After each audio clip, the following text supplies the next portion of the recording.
Hi guys, it's me again, and today I want to talk about my favorite topic, internet censorship. And you know what's really upsetting? The fact that every single other government in the world seems to have that in common with me. Every other government right now is making laws, rules, and regulations for what can and can't be on the internet. And there's a little phrase that my mom used to always tell me, and it used to be, "The road to hell is paved with good intentions." But here's the thing. These people don't have good intentions. They say it's for the kids. Sure. Oh, yeah. Yeah, no, I think, yeah, sure. You don't want to have kids on social media. You don't want to have kids looking at certain weird stuff. Very true. But let's be honest. The real reason why they're doing it is the same reason why YouTube removed dislikes. It's very simply because companies that are running advertising campaigns, pushing narratives and social agendas that aren't popular, and also governments that are doing the exact same thing, were upset and getting their feelings hurt because the people had the power of consensus. The people had the power of assembly, and they would assemble on that little red line on the bottom of a video, and it would show everybody else that this is bullshit. How many times have you guys read an article and you thought to yourself, this is the stupidest fucking thing I've ever read in my entire life? And you scroll down to the comment section, and the top comment says the exact thing that you think. And you're like, okay, I'm not crazy. Well, guess what? How do you solve that problem if you're the company? Do you write better articles? Absolutely not. No, of course not. You delete the comments section. And that's what they're trying to do with the entire internet. We used to have, back in the ancient days, in the ancient text, every website used to begin with www, World Wide Web. And I think we're losing those first two W's, and I think that's a big fucking L. The fact is that we are going to be moving towards a world and a society where different internets are siloed off based off of region. This is already happening. Look at what happened with, for example, Twitch and South Korea. Now South Korean websites are pretty much unique, and they do their own thing by themselves. This, in my opinion, is just a precursor of what's going to happen all across at least the Western world. Now, whenever I have conversations about this, I'm having conversations about this from the context of an American, okay? We have more freedom of speech than many other people in the world. And so when I say something like, the reality is, I think, and this is the truth, okay? You might not like this, you might not want to hear it, but if you're realistic and you take your fucking idealism cap off just for a second, you're going to realize this is true. We're going to have real ID on the internet. It's going to happen. You might not like it. I don't necessarily like it, but it's going to happen. And it's not going to be in 20 years. It probably won't even be in 10 years. It'll probably be sooner than that. And I wouldn't be surprised if things keep going the way that I think they are, that it happens even sooner than that. We're having this happen with social media. You had Spotify, and you had YouTube too.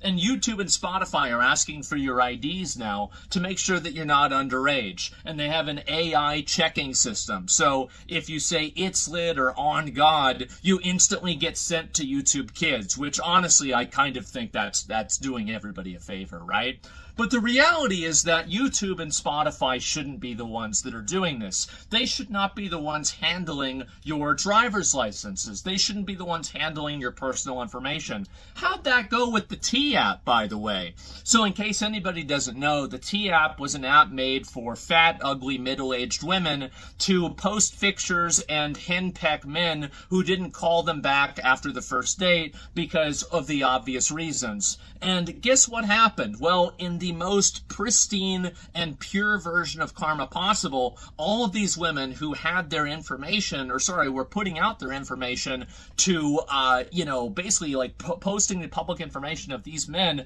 against or without their consent, had all of their public information and private information leaked completely to the public. And now you saw the pictures of all the people, and man, oh my God, like stereotypes exist sometimes for a reason. And so anyway, this happened, and I'm not going to say it's a hack because there was no security, there was nothing. The guy that was running this this app, apparently, I heard that after he gets done running this app, Sony's going to hire him for their privacy division. So that's pretty much where we're at now.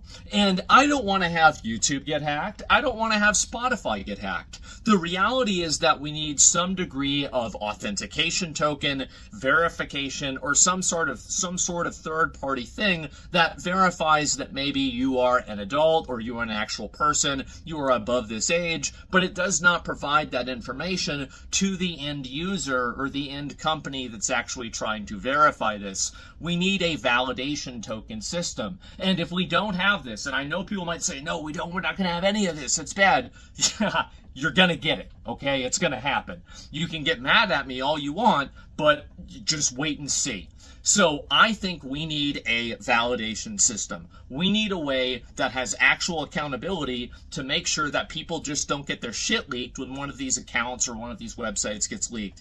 Anything can get hacked, but I would much rather put my trust in some part of like third party like security system or something like that rather than a T app or something like that that's just basically outsourcing its security to squirrels. And so anyway, that's not true. Squirrels are really good at hiding nuts. This person didn't even do that. But anyway, I was just thinking about this.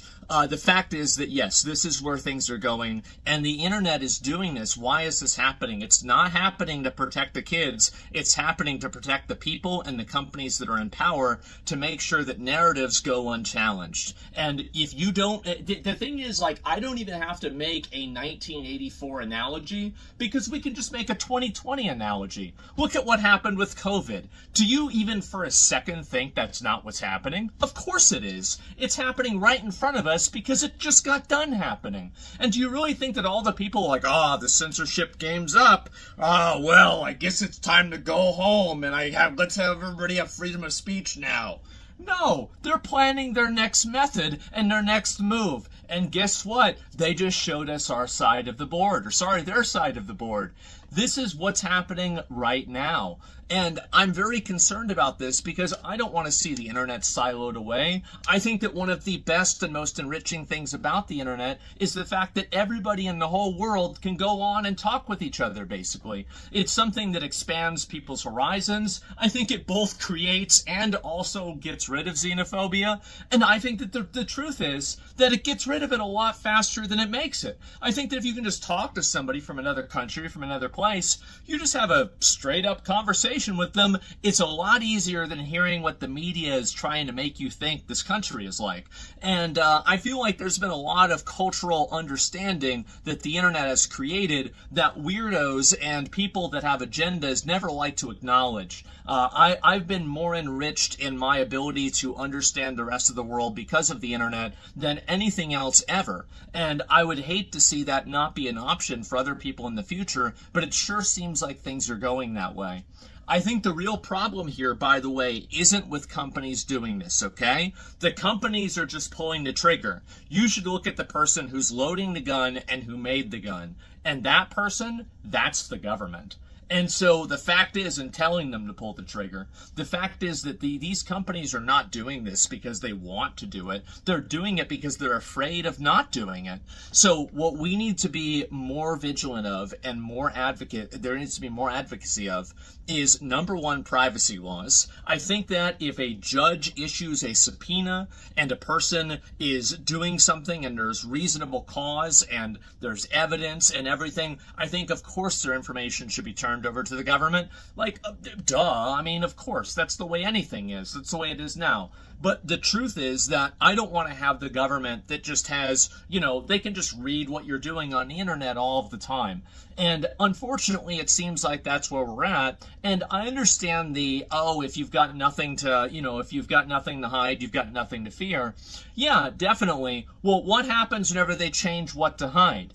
That's the issue. And I think that's where everybody else is at too.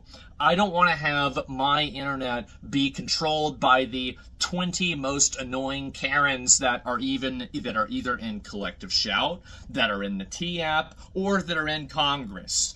Or I don't want to have them controlled by the 20 most powerful companies that are basically pulling the strings for a lot of these types of regulations. I am very concerned about this, and I think that you should be too. I think there's an honest and genuine conversation to be had about which content is appropriate for children and which is not, and how social media should regulate itself and how social media should be regulated. But we are going a lot farther than that, and we're talking about the entire internet and websites wholesale. This is censorship. This is going to go too far. This is not for kids. This is for adults to prevent them from doing and saying things and organizing in ways that put the powers that are making these rules at risk. That's what's happening. And I understand I might sound like a crazy person, but after everything that happened during COVID, I can't see a single one of you guys disagreeing. And so anyway, while Real ID I think is inevitable, what isn't inevitable is the fact that these companies have to be the ones running it. They should not be the ones running it. I do not trust these companies. I don't trust the government either, but I don't trust the companies at all, and I just don't trust the government. And the fact is that, like the government got rid of, at least in America, slavery in 1865. Private companies still have it right now. So I think that pretty much gives you a barometer on which one is better than the other, which one has a little bit more accountability. But again, we're scraping the bottom of the barrel here. So that's what I think we need to be looking at. We need to be looking at proactive Real ID implementations that do not actually put people's data at risk by the company being able to have that data on hand. You saw that with the T app. And again, I know there's going to be people that are against me on this because you're going to say, well, I don't want to have this at all. It's going to happen. It's going to happen. I cannot see a universe where it doesn't happen. If you drive around with a car, you've got to have a license plate. You've got to present ID with 1,000 other things in the world. Do you really think that we're going to live in a world where the internet stays like it was in 2007 forever? Of course not.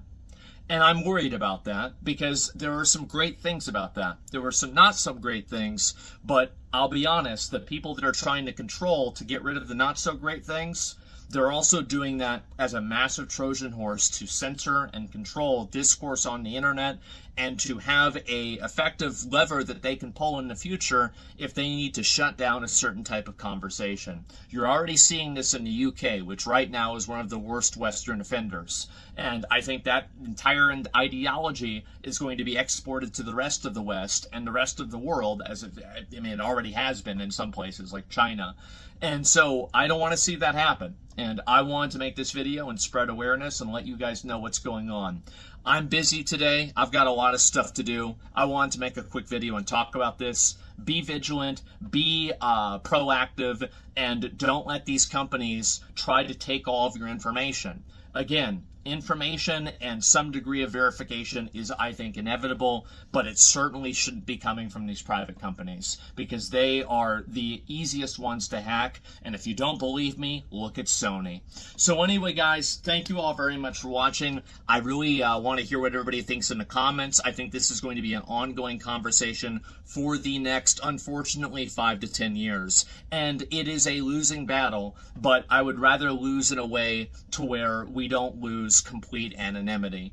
And, at least unless the government orders it or a fucking judge orders it, right? And so anyway, that's where I'm at. That's what I think. And that's where we're at. So anyway, guys, thank you all very much for watching, and I'll see you later. Peace.